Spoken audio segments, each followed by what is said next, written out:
Muhammad, he was a warlord, and he went and he mass murdered Jews and Christians and anyone really, to take over, those lands. And he's commanded his people to do the same thing. So that's what jihad. Jihad is a war which has been waged to take over the world. Now, because it's in the Quran and because it's the word of Muhammad, every Muslim, even the most moderate Muslim, if they want to follow their religion, they are commanded to do this. They're also commanded to deceive, to lie. Something called taqiyya, where they, in order to take over, they can go to what they refer to us as the kuffar. The non-Muslim is considered the kuffar, and we are considered less than an animal in their minds.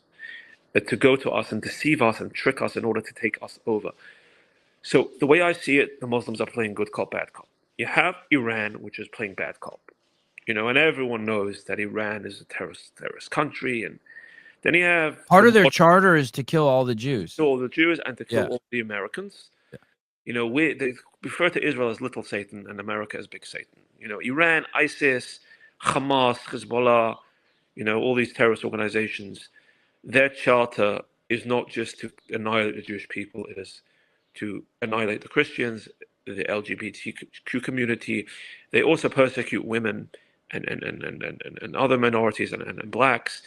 And they want to take over the entire world and make the whole world Muslim. And according to the Quran, when you take over a country, you try to get all the non-Muslims to convert. If they don't convert, they have to pay a tax, which, as I said, even in Dubai today, non-Muslims have to pay a 75% service charge, a tax, even in moderate Dubai.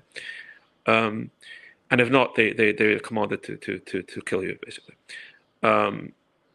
So you have the bad cop, then you have the good cop. You have countries like Qatar, who pretend on the one hand to be moderate and peace-loving, but on the other hand, they have sheltered Hamas for years and funded them. They have sheltered the people who planned 9/11 also lived in Qatar and were refugees there and planned 9/11 from Qatar, within Qatar. And they are one of the biggest state sponsors of terrorism in the world. On the other hand, they're also funneling billions of dollars into Harvard and Yale and all these universities to push a woke, left-wing, anti-Jewish, anti-American, anti-West agenda to make I would say, the Palestinian movement a civil rights issue. The reason why they're trying to do that is because it sells well to the woke American, to the Gen Z. But ultimately, it's not about the Palestinians.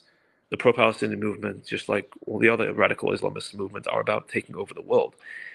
And then you have countries like Saudi Arabia and Dubai who play good cop, who pretend to be so peaceful and peace-loving and tolerant, but really, at the end of the day, they're all after the same thing. They're just fighting amongst themselves who is going to run the world, but they all want to take it over.